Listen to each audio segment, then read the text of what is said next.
je suis tombée amoureuse de ce département, c'est vrai, je suis vauclusienne d'adoption, c'est ce que je dis. C'est vrai que là, l'exercice est un peu atypique parce que c'est 2 journées pleines à rencontrer des représentants syndicaux, des agriculteurs, c'est vrai, dans différents domaines, avec nos députés européens, pour avoir un discours un peu complémentaire, à la fois national et sur la question européenne.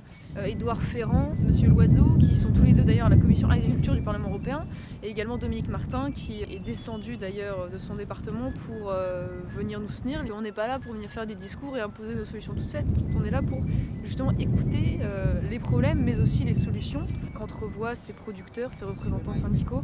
C'est une serre qui a 40 ans. Donc aujourd'hui, c'est un outil qui est complètement désuet. C'est outre faire de la tomate couleur, donc jaune ou orange, la rentabilité c'est zéro. C'est que de travailler dans ce type d'outil, ça nous coûterait de l'argent. Aujourd'hui, on va chercher ce qu'on appelle dans la tomate de la segmentation, c'est faire autre chose qu'une simple tomate ronde et rouge, c'est aller faire de la grappe, c'est aller faire de la jaune, de la orange, de la cerise.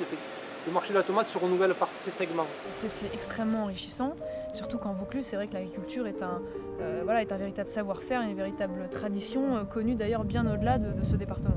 Beaucoup de filières sont dos au mur et souffrent énormément. Si je peux servir à quelque chose, c'est un rôle de porte-parole. Voilà, peut-être utiliser cet atout médiatique que j'ai pour parler de ces problèmes et puis pour anticiper l'avenir.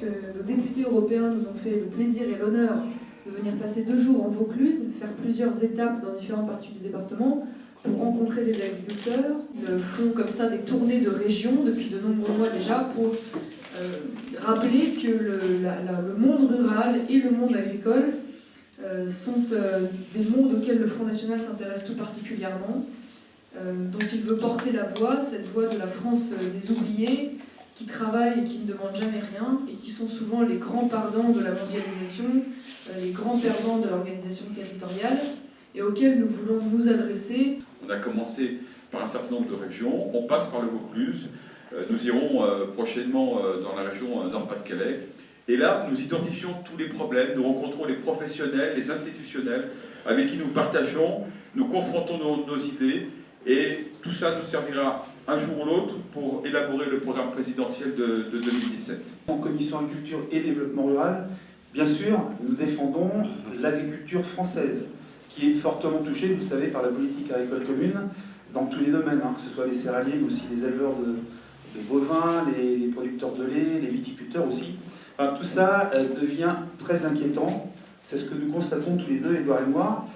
Et évidemment, nous intervenons très régulièrement lors de ces commissions d'agriculture, puisqu'aujourd'hui, le principe, en réalité, c'est de diminuer les aides des agriculteurs français et dans le même temps, augmenter celles des pays de l'Est, notamment des PECOS.